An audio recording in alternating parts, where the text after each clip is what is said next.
George Galloway has taken this seat. There he is in Bethnal Green and Bow, and he is the victor. He's looking very thoughtful at the result, but smoking his cigar, his signature cigar.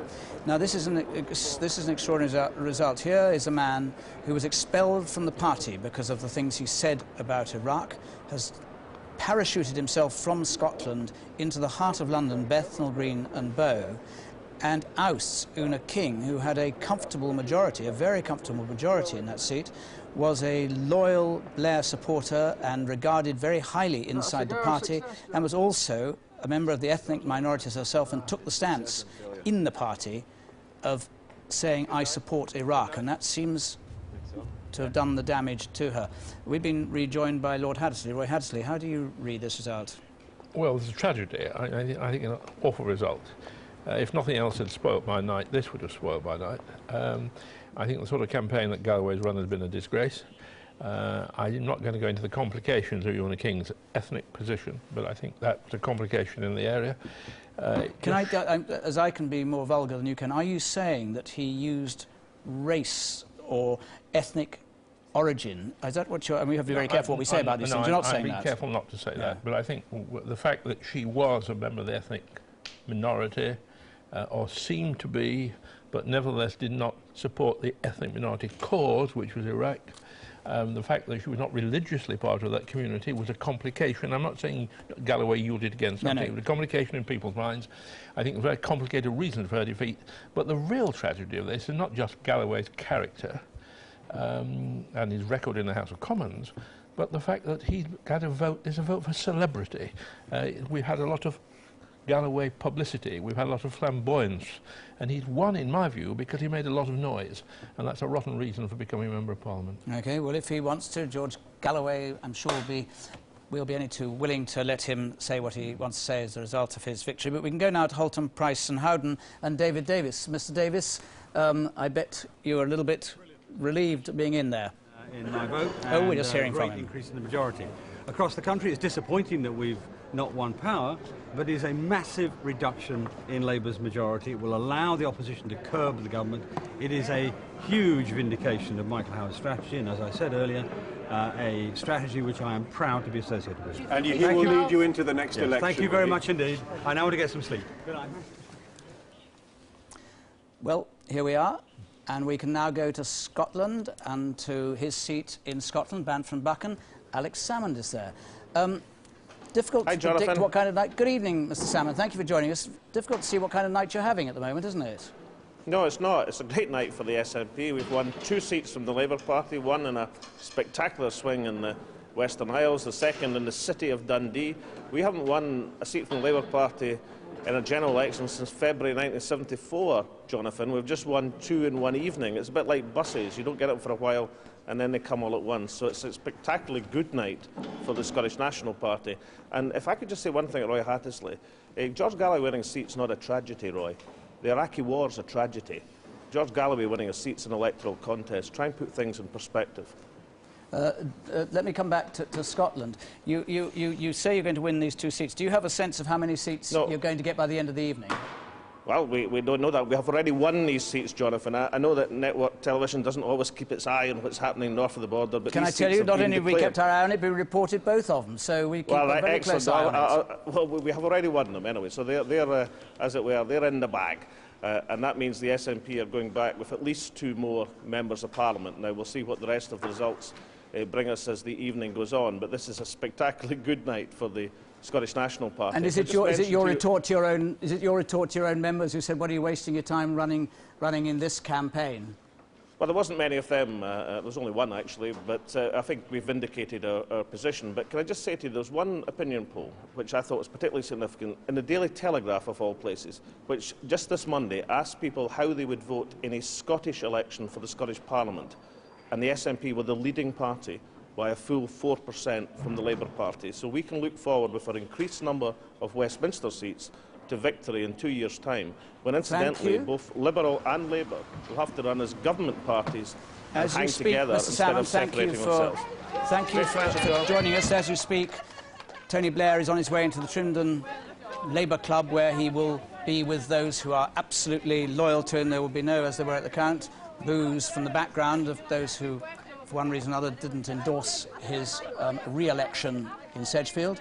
There he is being greeted by friends and supporters, no doubting their real joy.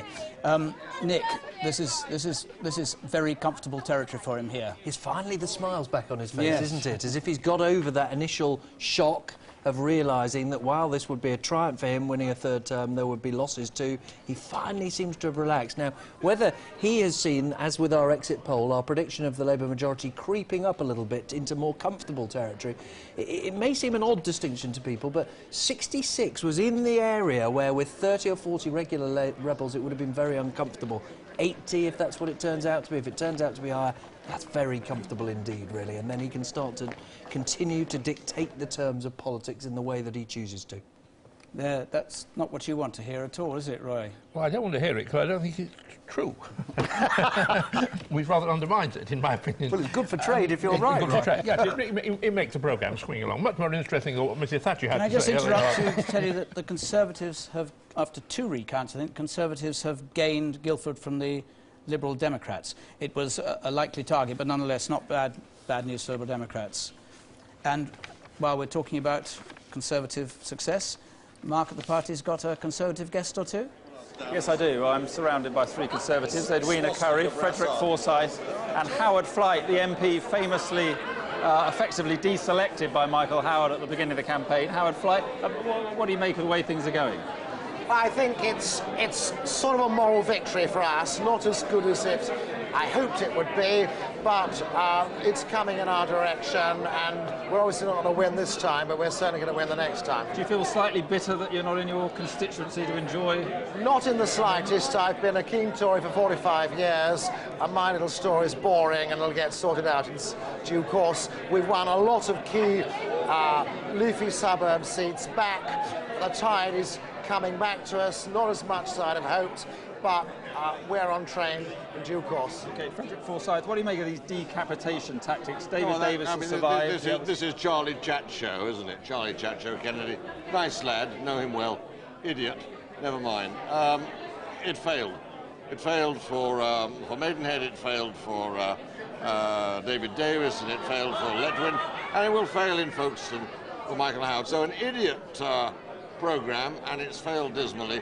But one does notice that they are gaining in various places. And as Howard says, the disappointment is that the Conservatives in their 170 targeted seats are not gaining nearly as many as we'd hoped to. But Edwina Curry, the bottom line is you're still confronted with another 5 years opposition, aren't you? Never mind that. We've won Guildford. We have taken Guildford from the Liberal Democrats. It's great. Do you realise how long it is since the words con gain flashed up on our television screens? It's nearly 18 years since the election of 1987. But there's still not enough con gains to... Child, we needed 100. Somewhere. How will it affect the way that Tony Blair governs now, do you think, a smaller majority? Well, watching him coming away from his constituency there in Sedgefield, he looked tired and he looked very drawn. He looked, in fact, as if he was defeated, although we think probably he's not. He's won a majority. He's won a majority, but it's a way, way down from the huge majority he's had in the last 2 elections. And this is the beginning of the end, not only for Tony Blair, it's the beginning of the end for Labour government in this country. It may take us a while to get rid of them, but we started. Howard Flight, how long do you think it will be before we get Gordon Brown in place? Very speedy, and I think all those nice people living in 3-bedroom semi-detaches in the leafy suburbs up and down the country are going to get a very nasty shock. Why? Brown is a control freak, as his own party has said. He's decidedly psychologically strange. He's an old-fashioned socialist, Scottish socialist, and I think... He's the best chance of 100 years, according to Tony Blair. Economy's in a pretty good state. On the contrary, he inherited a wonderful legacy. He was prudent for 3 years. Since 2000, he's been extremely imprudent. There's going to be a nasty economic price to pay, starting right now as retail sales collapse. And people are going to get a very bad shock, and he will take over quite quickly. OK, that's the latest Tory view from this party. Back to you, Jonathan. Thank you. Strong thoughts from Tory loyalists there.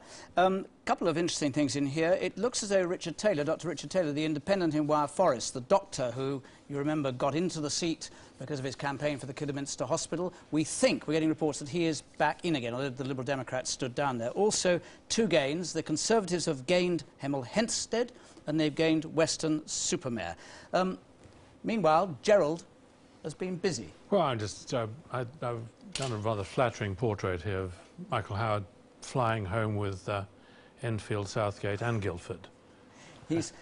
How do you depict Michael Howard? How do you wish us to see Michael Howard? Well, I mean, I think it's Anne Widdecombe who stamped him, didn't she? She cursed him from the very beginning with those few words.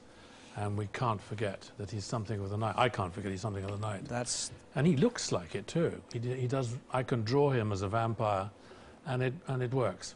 For those of you who think it's a little unkind, that's what satirists do, and it's very probable that Michael Howard will want to. He won't be able to afford them. He'd very much like to have all of those so he can stick them up on the walls of his house.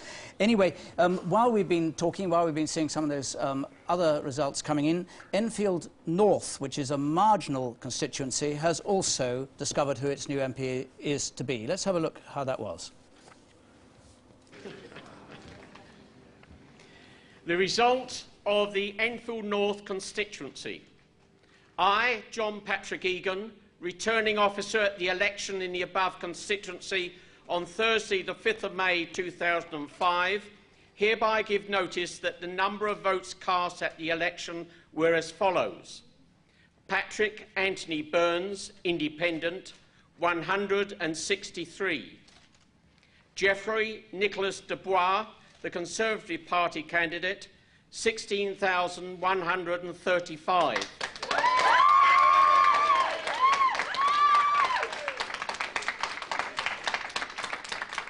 Terence Charles Farr, British National Party, 1,004. Simon Wynne Radford, Liberal Democrat, 4,642. Gary Allen Robins, UK Independence Party, 750. Joan Marie Ryan, the Labour Party candidate, 18,000. So Labour has held on to Enfield North. It was number 37 on the Tory target list, one of the seats they had to get to be a greater contender. Majority of 1,920 for Labour, with 18,055 votes. Conservatives, Dubois, 16,135. The swing from Labour to Conservative, 0.6%, a very small swing.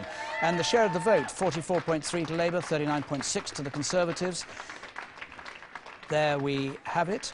And now we can go to Sedgefield, where Reg Keyes, whose son was killed in Iraq, ran as an independent against Tony Blair. Probably thought he didn't have a chance of winning, but he did get over 4,000 votes, and he joins us now. Mr. Keyes, are you glad that you went in for this race? No regrets. It's been a well-funded, professionally backed campaign. My thanks go out to all the backers, especially Martin Bell and Frederick Forsyth. Martin trudged those streets with me, and I forged a strong friendship now with Martin, which we will continue after this. And we've also got over 4,000 votes out there. People would send the anti-war message out loud and clear. And also to come fourth out of 15, fourth behind the three major parties, it's no disgrace. For me, that's a moral victory. It will do. I'm interested to know, it was clearly a big decision for you to make, and not an easy decision. Do you now say, yeah, I've made my point and I've finished with it now? And I heard Tony Blair saying earlier that he hoped, as it were, that we would now move on, that this Iraq issue should now be behind us after this election. What do you think of that? Well, I have to draw a line under this campaign now. We've given it 101%. The whole team have worked tirelessly for the past 5-6 weeks. It is time to move on. I think it's been a moral victory, as I've just said, but I've got other issues I need to look at now, like trying to get the coroner's inquest up and running for the 6 RMPs that were murdered in Iraq, my son being one of them. I need to push that case forward. Whether or not they agree with you or disagree with you, everyone, I'm quite certain, hearing you, will respect very much. what you did in your stand. Thank you for joining us. And Tony Blair is about to talk in Trimdon Labour Club, so we'll go there now and hear him. He is being introduced by the chairman of the party. See down there, 279 votes on the way to 324, not very far away now. Conservatives on 93. And a great victory in this constituency, because in spite of all the rubbish and the venom... This is John Burton, who's been his man for a long, long time, Nick, now. That's right, John Burton, who is sort of a avuncular figure, almost a father figure for Tony Blair. He's the person who Tony Blair rolled up from the south of England, having fought a by-election under Michael Foot's leadership, and rolled up into his sitting room, and they said, "Shut up, don't talk now, we're going to watch the football. You can tell us why you want to be our candidate after we've watched the football." And Blair obviously did the right thing and charmed them, and they've been close friends and political allies ever since. I wonder what's going through Tony Blair's mind. Halfpenny for your thoughts, Roy. Well, it's, I think, a moment of great elation in a sense. I mean, he's won his own seat with an increased... It's also always very comforting to go to these clubs, isn't it? And he's amongst people who love him, and this is a marvellous thing for a politician. He's had a very rough month, and suddenly he's surrounded by people who quite literally love him, so he's feeling very good at the moment. I mean, it's when he wakes up tomorrow morning that he begins to come back to reality, I think. He said the other day that we know it's the last he's doing Prime Minister, but he was almost speaking as if you don't know whether he's going to stand again as an MP or whether this could be his last, or he might say, well, I've done enough time in the Commons. It's very hard for ex-Prime Ministers in the Commons. The two I knew, Harold Wilson and Jimmy Cullen, didn't enjoy it, but you want to listen to him, I guess now.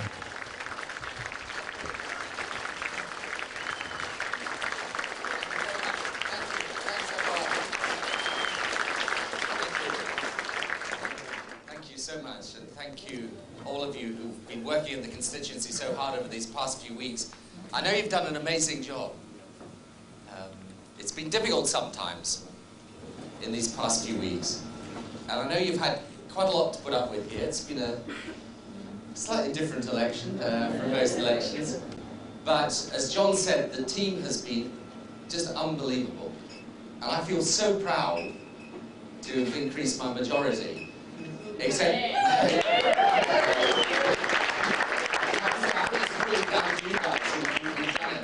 And I know John as well, he's put in so much work, and he's become a big star on foreign media, basically. They've all been following him around on the campaign trail, but he's big in Belgium. We won't go into that.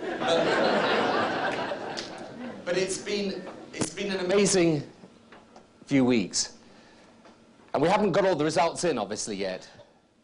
But it looks as if we will actually have an historic third-term Labour victory.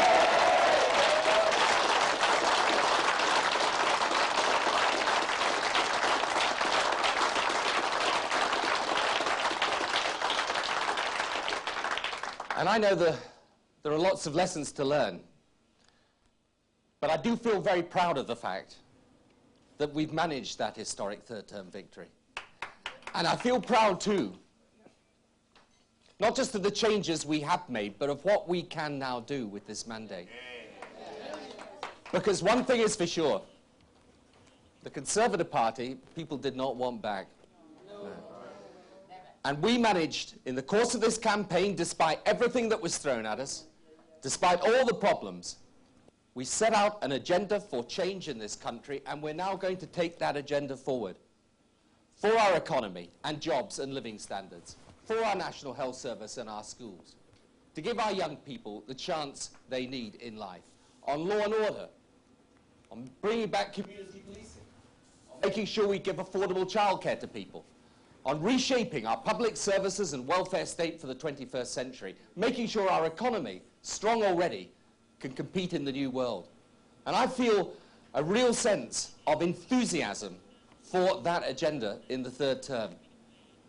When you look back and think where we were in 1992, some 13 years ago, when after the fourth election defeat in a row, people wrote off this party.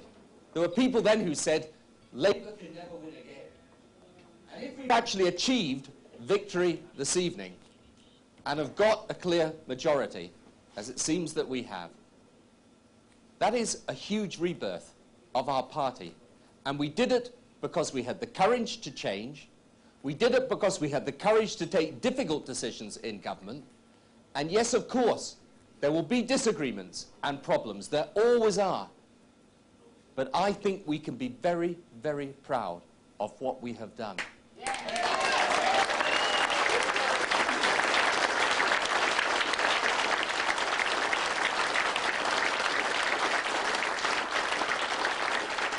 And I like to think now that we've got the chance, as a government, with all the experience behind us, but with all the dedication and commitment for the future in front of us, to make the changes this country wants to see. They want us to take the economy forward.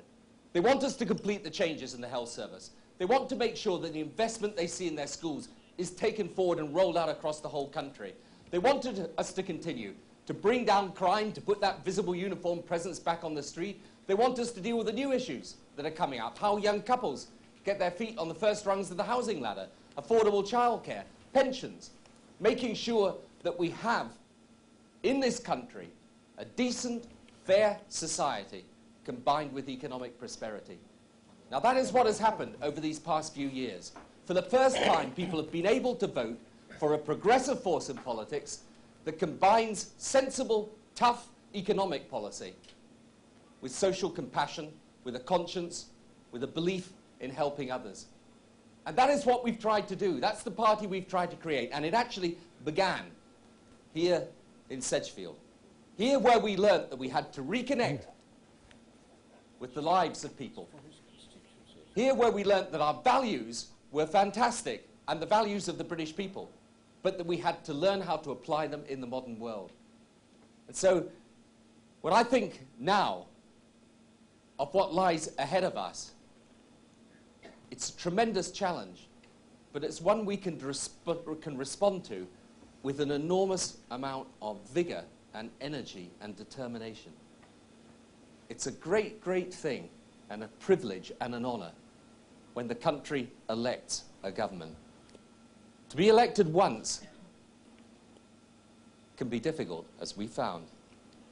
To be elected twice is something, in consecutive terms of office, this party never knew before.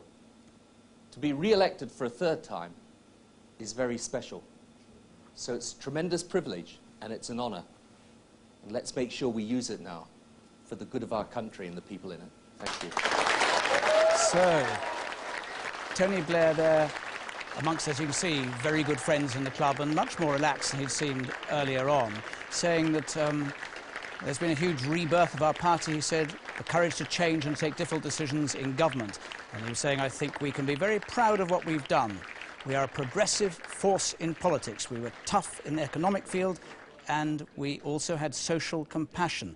And he added, which is perhaps the nearest thing he got to saying, it was me what done it, he said, it began in Sedgefield.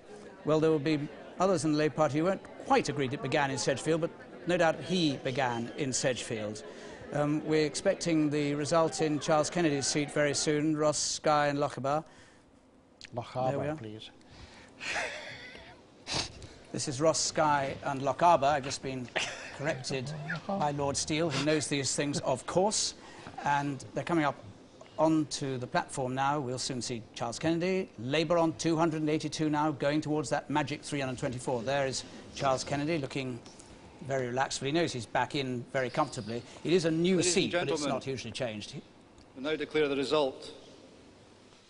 I, Alistair Dodds, Deputy Returning Officer for the United Kingdom Parliamentary Constituency of Ross, Skye and Lochaber, hereby declare that the total number of votes cast for each candidate was as follows. Philip Andrew Anderson, United Kingdom Independence Party, 500 votes. Christine Mary Conniff, Scottish Labour Party, 4,851 votes. Maurice Grant, Independent, 184 votes. John Brian Philip Hodgson, Scottish Conservative and Unionist Party, 3,275 votes. David Jardine, Scottish Green Party, 1,097 votes. Charles Peter Kennedy, Scottish Liberal Democrats, 19,100 votes.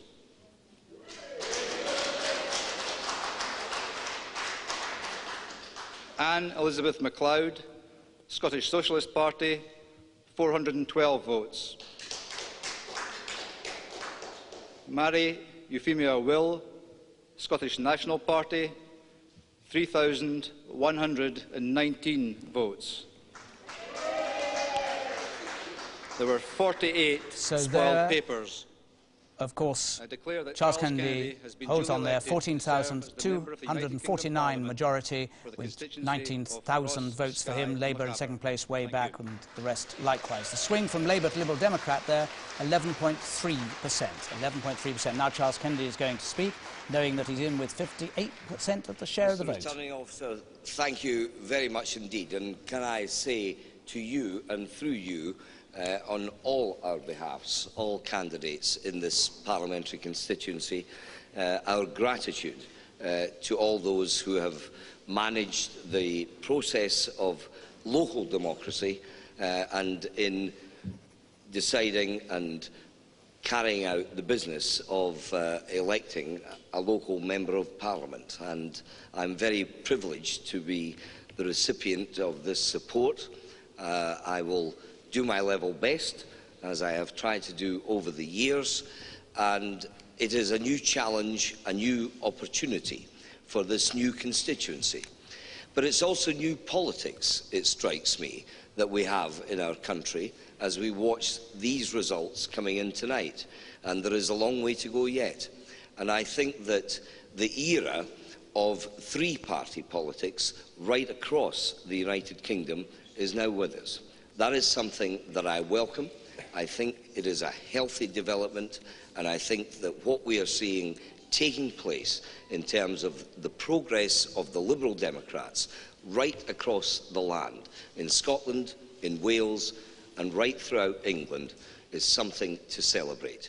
But tonight, here, locally, to the people who have backed me over these 22 years, I am just grateful. Thank you very much indeed, and I'll carry on doing my very best. Thank you. So, Charles Kennedy, obviously a very relaxed and pleased individual, talking about the new politics and saying that three-party politics now was across the land, and this was the new age. We are now predicting a majority slightly lower than the one we were predicting a while ago of 76 for the Labour government, a majority of 76. Interesting key results are also in. Oliver Letwin has held on against the so-called decapitation strategy in Dorset West. The Shadow Chancellor is back in the Commons. The Liberal Democrats and the Tories have gained Braintree, they've gained Hammersmith and Fulham.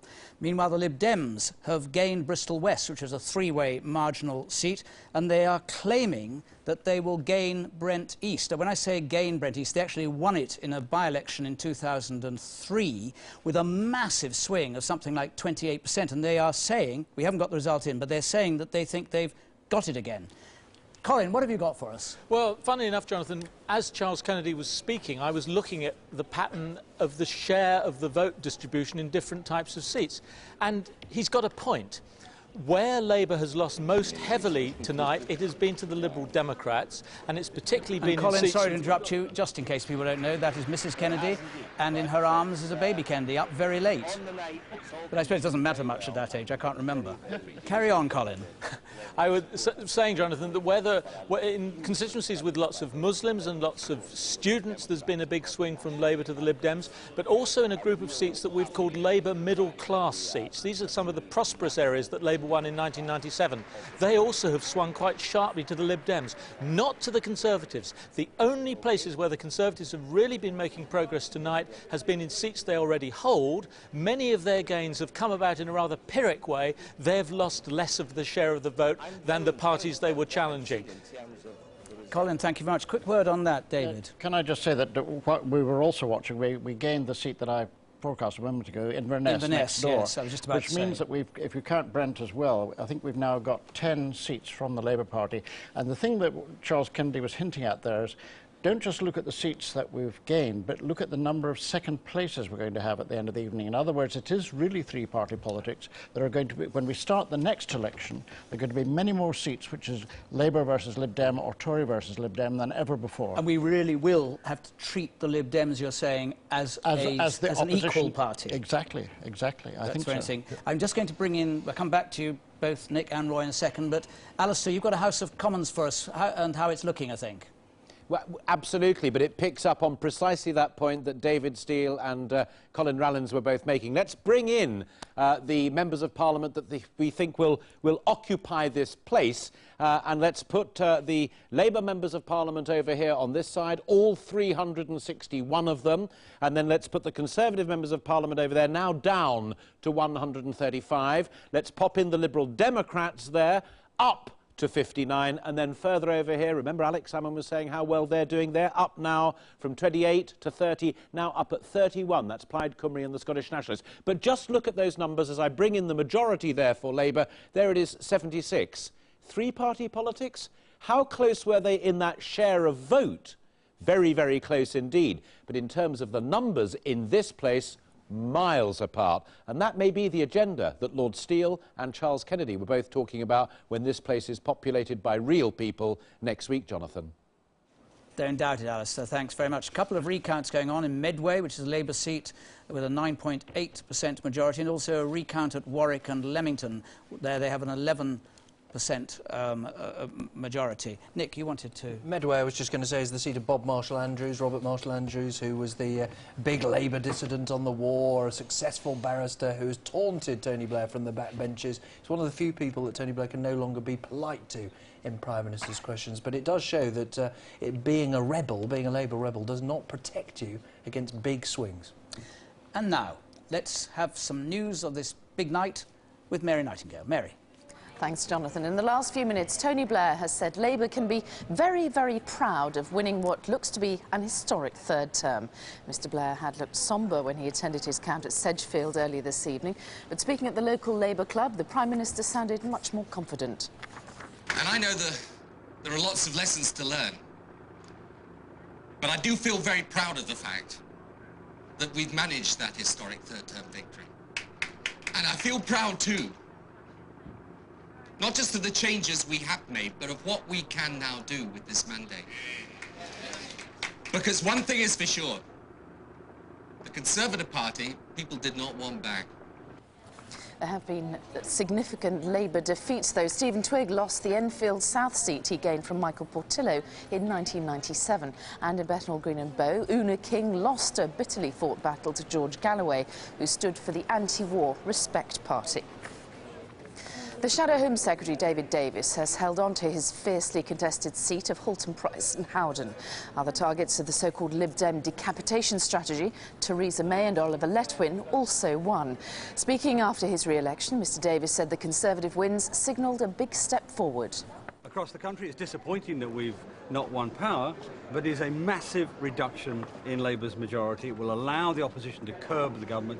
It is a huge vindication of Michael Howard's strategy, and as I said earlier, a strategy which I am proud to be associated with.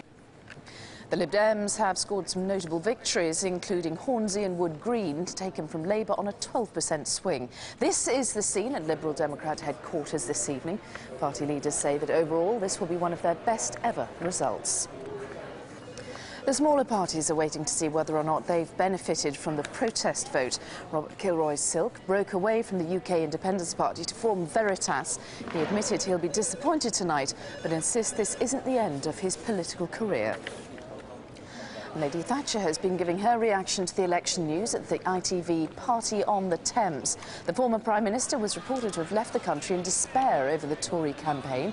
Tonight she said the Conservative Party needed to improve its performance. They're not looking good enough for the Conservatives. I hope that they will look better as a result of our record and what we have done for this country. Lady Thatcher, of course. That's it. I'll have more on those stories in half an hour. Join me then, Jonathan. Thanks, Mary. Lots of recounts going on. Another one at Croydon Central, where Labour have an 8.7% majority, or up until this point they had an 8.7% majority. of interest, doubtless, to a man who 4 years ago, on this Friday morning, as it were, said, "I'm standing down as leader of the Conservative Party," from Richmond, William Hague. Good morning, Mr. Hague, and thanks for joining us. It's not quite good enough, is it? Well, it's certainly a big advance. Of course, we're still getting results, but it's clear the Conservatives are gaining seats from both of the other parties. So I'm obviously very pleased to see candidates that I've been campaigning for in this election and very much 4 years ago finally getting elected in this election. But it's a substantial advance, and I do admire the way Michael Howard has conducted it.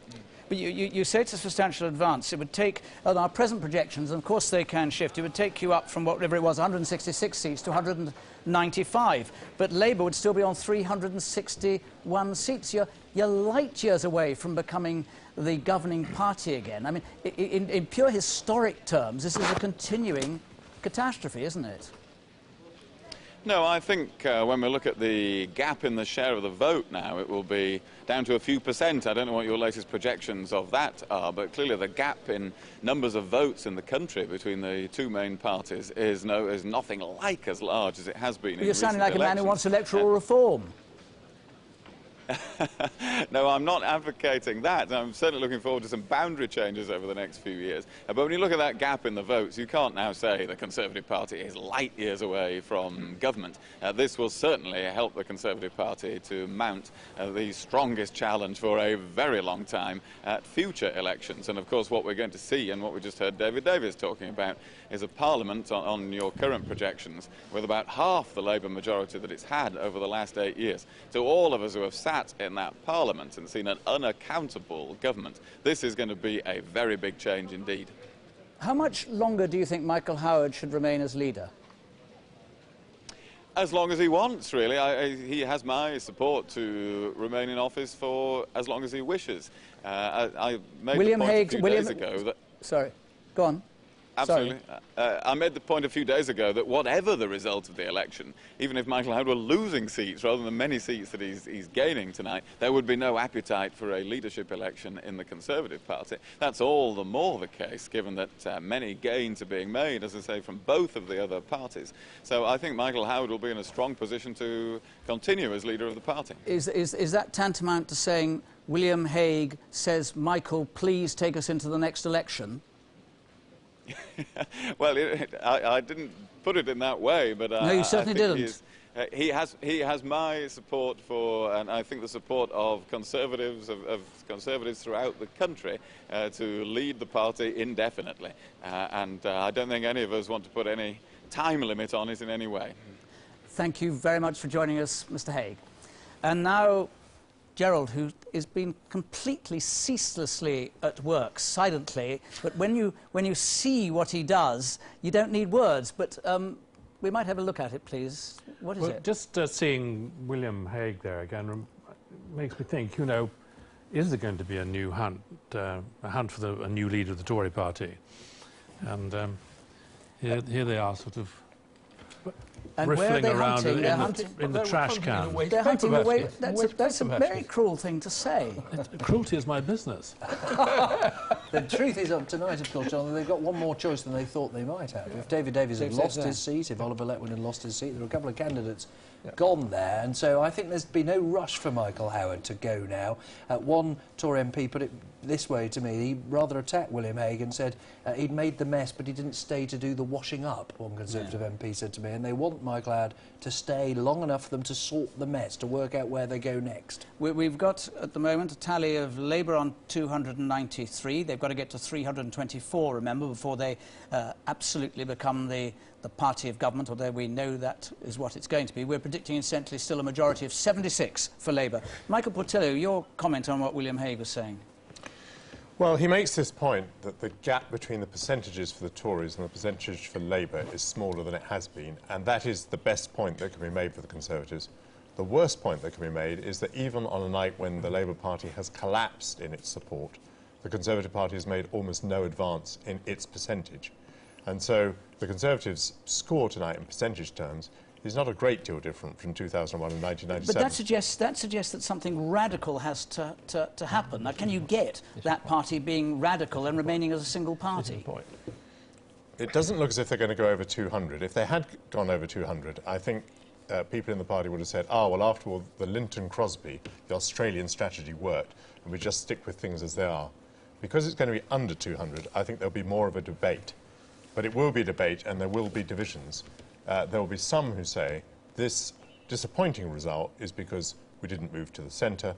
There will be others who say this disappointing result was because there wasn't enough differentiation between us and the Labour Party. But that has a party going like that, doesn't it? Well, opposite directions. I certainly took the view that, you know, I was the moderniser. I took the view that the modernisers were not going to be in the majority in the medium term. OK. Nick, you can help illuminate the Tory position, can't you, with a bit of help from Elvis? Yes, a little bit of help from Elvis to see where they're making these gains. We've heard the Putneys and the Ilford Norths and the Hammersmiths and the Guildfords. Yes, where are they? They're all around London. Let's take a look at Elvis.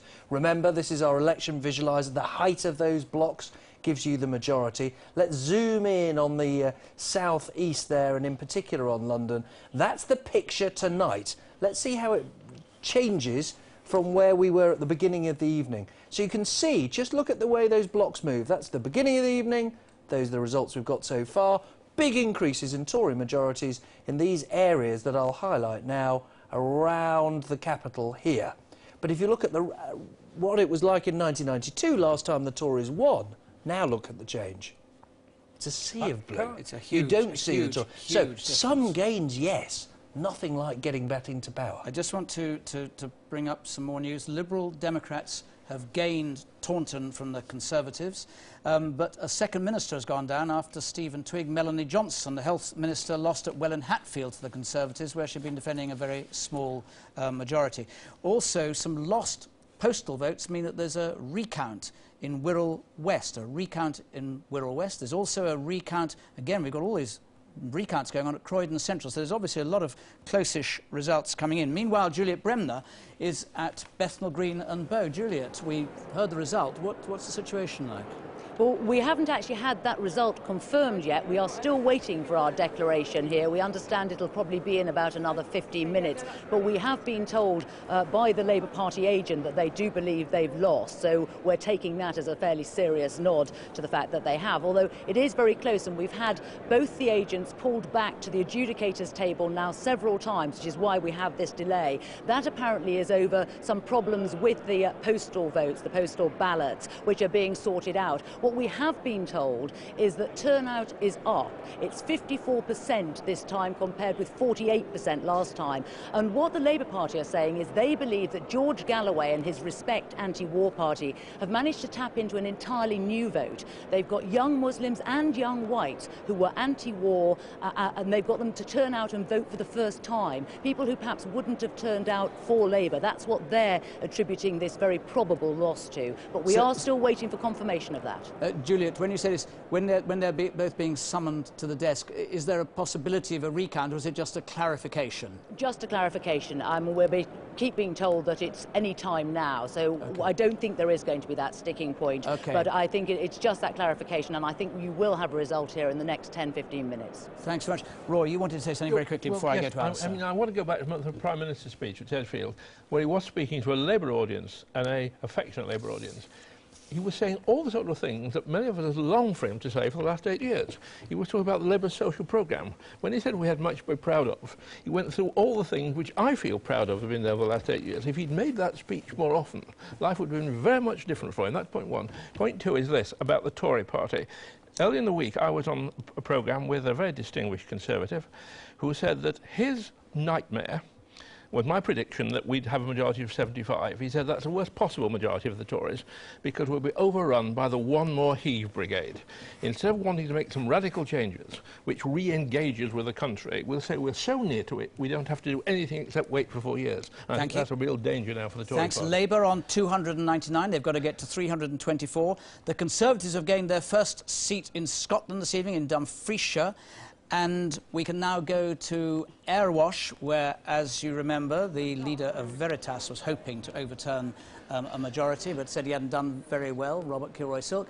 There is the count in Airwash, the huddle, the usual huddle as they check the details. But it doesn't look very likely that the well, it's a Labour majority over Conservative of 14.3%, which means roughly a 7% swing would be required. Nick? It's the great what if, isn't it? If he had not set up his own party, if he'd not left UKIP, if that extraordinary success that UKIP had after the European elections had been sustained with his celebrity, Roy was referring to it earlier, working for George Galloway, what would have happened? As it is, it looks now that Robert Kilroy-Silk is a political irrelevance. But it could also perhaps be that the Conservatives, but because Europe was kicked into touch because of the referendum coming up later, and because they initiated a debate, which was a big debate on immigration, maybe UKIP did seem to be rather less pertinent in any case, regardless of whether Kilroy-Silk was there. But I think the interesting strategic thing, I don't know if Michael Portillo agrees with this, had UKIP been powerful, the Tories would have had to have talked about Europe to try and head them off, just as they did when Michael was Shadow Chancellor. No, I think it's a chicken egg. I think if you talk about Europe, then you talk up UKIP, and that's what the Conservatives did last time in 2001. Announcing the result of the poll listen in approximately 5 minutes' time. There we are, it's very helpful. It's 5 minutes away, so we don't have to look at the empty stage for 5 minutes. Thank you so much, the returning officer. Alistair, have you got a battleground for us, or what? Yes, we have indeed, Jonathan. I want to tell you a little bit more about that Liberal Democrat story that we were talking about a little earlier on. Here, just to remind you, is our principal battleground. These were all of the seats that were held by Labour at the beginning of the evening that had to be taken away either by the Conservatives or by somebody else. Now, just come back here to the beginning. There we are. Look, down there. Cardiff Central. That's been taken by the Liberal Democrats. Move along to the next column, Inverness Nairn. That's been taken by the Liberal Democrats as well. And then from 3, we go up to column 4 here, Bristol West. Again, very much a big university town, so student fees may have played a part there, but that's been taken by the Liberal Democrats as well. And all the way right up here into our number 8 column, there it is, Birmingham Yardley, another Liberal Democrat gain. Now, all of these were seats that Labour had to defend. They thought they were going to be predominantly defending them against the Conservatives, and there are 4 big hits there for the Liberal Democrats. But remember, the Liberal Democrats had their own custom-made battleground as well. It was decapitation. We've heard about part of it already, and in a moment we'll be hearing about the one right over there in the corner in Kent. I'll come to that in just one moment. But let's put the battleground up here on the wall for you to see. This is decapitation gone wrong. Oliver Letwin held Bristol West. David Davis held Halton Price and Howden. Theresa May held Maidenhead. Bournemouth East we just heard a little bit earlier on. And if you come all the way down here, you find Folkestone and Hythe. That would go to the Liberal Democrats on a swing of more than 6%. And also Taunton, just right back down here at the beginning. That has a nice twist to it. That was a Conservative gain, and then it was a Conservative loss at the last general election. Well, they've lost it again. Taunton has gone back to the Liberal Democrats, having been Adrian Fluke for the last 4 years. So they haven't done particularly well, bar dear Taunton, in their own battleground. It's the big one that the Tories thought was going to be their night, where the Liberal Democrats have slightly spoilt the party for them, Jonathan. Alistair, fascinating. We said it was going to be an upside-down sort of night, not knowing what was going to happen anywhere, but we're certainly getting some of the most interesting results of any general election it's possible to imagine. Let's go now to the party and to Katie, who's with Ian Hislop. I certainly am, Jonathan. Yeah, we were just hearing Alistair saying how the Lib Dems' attack on the Tories hasn't really worked. They certainly haven't provided the drama, but we've had a few quirky results to titillate and excite you. There's a couple of seats that have been interesting. You know, the Barbara Roach loses a seat, Twigg loses his seat. But there's a couple of... But on the whole, I think everyone's disappointed. The Lib Dems are disappointed. It didn't quite happen so far. The Tories are disappointed. They didn't do as well as they hoped. The government's disappointed because their majority's down. So you've got all the parties rather flat. Everyone's sitting there thinking, oh. And I'm sitting here thinking... Yeah, oh, nothing much happened, nothing changed. Why did we have a general election? You know, we're going to start again with, if these predictions are what we have, more or less the same happening. I mean, even the single seats, we lose Bob Marshall-Andrews, a good anti-war old Labourite, and we get Galloway. Well, more on that later. Now we've got to go back to Jonathan. Over to you. Actually, we're going straight to Airwash for the result. This is where Robert Kilroy-Silk will discover how few votes he and Veritas scored. The tally there, 302 towards 324, to form the government.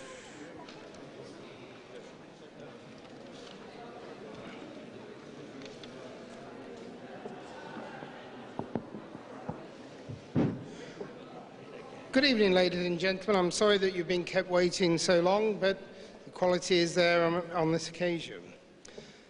I, the undersigned, being the acting returning officer at the election of a member to serve in for Parliament for the Airwash County constituency, held on the 5th day of May 2005, do hereby give notice that the number of votes recorded for each candidate at the said election is as follows. Bishop David Lawrence, the Church of Militant Elvis Party, 116.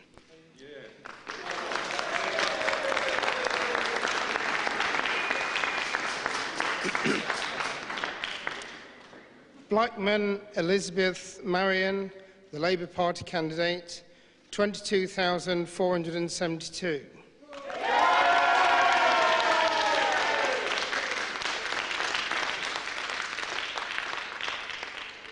Garnet Martin Charles, Liberal Democrats, 7,073.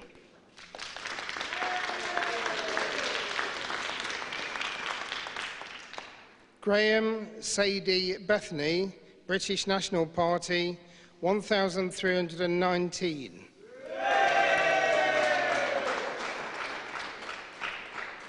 Kilroy-Silk, Robert, Veritas Party Leader Robert Kilroy-Silk, 2,957.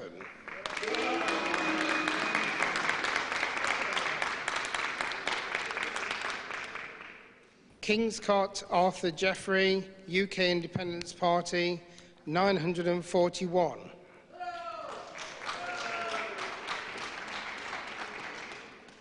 Are You Serious? Official Monster Raving Looney Party, 287.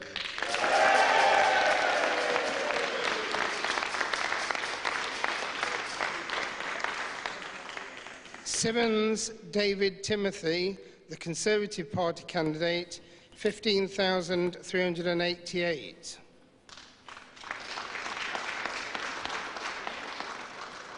There were so here 194 we have the result for Airwash, the majority of 7,804 for Labour, 22,472, Conservatives in second place, Liberal Democrats in third place with 7,000, and Robert Kilroy-Silk for Veritas sneaks in front of UKIP with 2,957 votes. So he can comfort himself that he beat the UKIP candidate. That much else, I don't think he can comfort himself at all, but then he wasn't trying to earlier on. Swing from Labour to Conservatives, 0.1%. And the share of the vote here, Labour 44.5, Conservatives on 30%.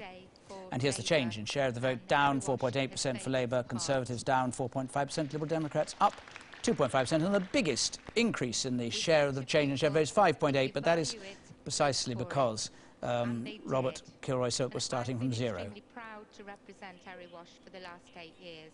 While the Labour victor gives her speech, Katie is still with Ian Hislop, who was cut off so rudely in his prime.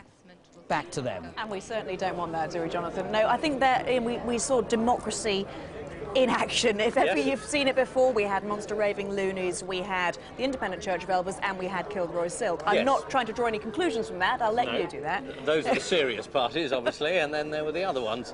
No, I think what we've seen now is Veritas. The truth is, no one's interested in Kilroy, but he had a few votes. I mean, 2,000's almost respectable, but it doesn't matter anymore. The TAN party's finished. He managed to end the UKIP challenge by leaving them, and his new party has sort of ended itself. So I think that's it for Kilroy. Do you think had he and UKIP stayed as one, they would have made any more impact, do you think? I mean, no, because everyone avoided Europe in this election almost entirely. The idea was that we pretend we're going to deal with it later. But actually, the Tory party didn't want to talk about it, and Labour certainly don't want to talk about it. So it was sidelined. So in a sense, we've gone back to the big parties, and Kilroy becomes Elvis, really. And he's left the building. And he's gone. Yeah. Now, we were talking before about the fact that it has been, so far, and it's not close of play yet, but it's been a little bit disappointing, a little bit predictable, perhaps. Certainly not dramatic enough for us to see Michael Howard resigning in the morning, is it? I mean, we're not going to see any dramatic moments like that tomorrow. No, what I was hoping at the beginning of the evening was that we'd have a result which meant that all the party leaders had to resign. You know, a result just there on the hung parliament which meant they'd all embarrassed themselves and they all had to go. But as it turns out, I think they're all going to stay. We're going to have almost exactly what we had before. Howard's going to say we've built on it, we can move forward to the future. Blair's going to say this is what happens, you know, third time round, we get a limited majority. And Kennedy's going to say we've done terribly well, we're on the way. So the whole point of the election is sort of... is up in the air for me. Yes, time for lots of creativity in the private eye offices, I can see, over the next few years. No, at the moment, unless more changes when I've gone to bed, it is seriously disappointing. Well, on that slightly glum note, thank you, though, for your input, and I'll hand back to you, Jonathan, in the studio. A very smiley but very disappointed Ian Hislop. Bethnal Green, the count's coming very soon. We know is very tight. We think that, in fact, George Galloway has taken it from Labour for his Respect Party, but there's been a lot of toing and froing. The person with her back to there in white is Una King, who was in the seat until this election, a loyal Labour Blairite. I should say that you should look at the bottom there, Labour on 306 now, so even if she does go down, Labour is not being held up unduly en route to 324, which will signal formally that Labour has won this election. The Conservatives behind on 131. We're actually predicting for the Conservatives 196 in the final analysis. Liberal Democrats, we're predicting 59, and we're predicting Labour with a majority now of 74. 74 is our prediction on a 3.3 swing from Labour to Conservative. But this result is a one-off. We've talked about it before. It is something that the Labour Party people dislike intensely. But as we heard from Alex Salmond, Roy Hattersley, those who are as passionately anti-war as people like Alex Salmond are, regard this as the kind of punishment that the Labour government deserves. Yeah, well, I was anti-war, but it seems to me to be quite extraordinary that you're voting a general election, which is supposed to be about the next 5 years, retrospectively about what happened in the last 5 years. The idea of voting to punish a government seems to me to be crackers in terms of national interest. You want to choose a government for the future, not recriminate about the past. But if you believe, as they do, rightly or wrongly, they believe sincerely they were lied to, as Michael Howard said, you don't vote for someone if you actually believe that, who you believe to be a liar, do you? Well, it depends what that someone's going to do. If you believe, as Alex Hammond... Believe all politicians are liars and it doesn't matter? Well, no, I don't believe the Prime Minister lied. No, I'm not suggesting you do. Much as I oppose what he did, I don't believe he lied. But if you're like Alex Hammond, as he's supposed to be, and wants high levels of public expenditure, if he wants continued devolution for Scotland, all those things the Prime Minister talked about in his Labour Club, well, you vote for those. The notion we'll give the Prime Minister a bloody nose is frankly not a very grown-up way of behaving. OK, thank you. We've got now two of our reporters, Tom Bradby at Tory Party headquarters and Shirley Ghosh with the Lib Dems. First of all, Tom, what's the feedback you're getting from there? You've been allowed inside there. There was some talk you wouldn't be allowed into the headquarters. Well, that was yesterday. I mean, we said to them yesterday that it really is going to look a bit ridiculous if we're not inside, so they relented and let us in. I mean, I think the general mood here has been, you know, not ecstatic. I think they're reasonably pleased at the way things have gone. But I think, you know, they've been talking about the same kind of things you've been talking about, inevitably, about how localised the campaign is, how all kinds of different factors seem to have affected it. And, of course, a lot of the discussion has been, you know, why are we doing well, you know, from their point of view, why are they doing well in London? But they're then saying, well, why are we not doing well elsewhere? So I think that's or as well elsewhere. So those are the kind of discussions they're having, and I think when this is all over, they're going to need to look very carefully to the future and think about, you know, how they reach out immediately 2 seats in the Midlands, for example, and I think it's very clear that they're going to try and start that strategy there, those kind of thoughts immediately that this is over. Are they more or less accepting that our prediction of just under 200 or so is likely to be the result, the share that they will have? Yes, I think so, because I think a lot of seats that they were really hoping, I mean, take, for example, Portsmouth North, I think they were really hoping that that was going to come in for them. It hasn't. There are quite a lot of other seats that they were really sort of thinking would come and haven't. Others that have been very close. Battersea was another one. So I think they are sort of increasingly sort of accepting of the predictions that this is roughly how it'll end up. Tom, thanks very much. And Shirley Ghosh is with the Lib Dems. Are they modestly happy, exultant, or somewhere between the two? Well, you know, it's been a pretty mixed bag all night. There's been sort of loud applause and cheers and whoops and cries punctuated by moments of disappointment. What they're talking about is the gains that they made from Labour, the rather significant swings that have gone from Labour to the Lib Dems. For example, in Hornsey and Wood Green, that was a 12% swing. They've made one target seat to their #1 target seat, which they were really hoping to get. That was their first gain from the Conservatives. That was Taunton. But there's also been disappointment because, as you've pointed out during the programme, their decapitation strategy simply did not work. They were really hoping to oust Oliver Letwin and David Davis. That didn't come off, and that led to some disappointment. They've lost the seat in Newbury. But overall, I think there's been more cheers than depression here. Shirley, thank you very much. Michael Howard in Folkestone is arriving at his count in a moment. We will be able to see that. There's Birmingham Ladywood. Claire Short is back into Birmingham Ladywood. You can see that as well. Here is Michael Howard with Mrs. Howard. Everyone thought she had a rather good campaign. There were mixed views about his campaign. It was thought to be very, very efficient by almost everyone. Some people thought it was nasty, others thought it was honest. How did you read his campaign, Michael? I thought it was in two halves, really. I thought the first half was very good. I thought they got the economic numbers sorted out very nicely.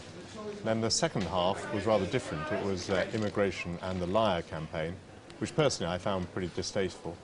And I suppose we're seeing tonight in the results that whilst it may have given them some lift, it hasn't got them beyond 200, so it certainly wasn't a knockout strategy. And so therefore you think the Linton Crosby approach is something that shouldn't be copied again? Well, I mean, he's the Australian... I think Australia is a different place to the United Kingdom, and I just don't think you can lift tactics from one hemisphere and put them in another. We have 313 to Labour now. 313 seats have gone to Labour, and at 324 we will formally declare that Labour will form the next government.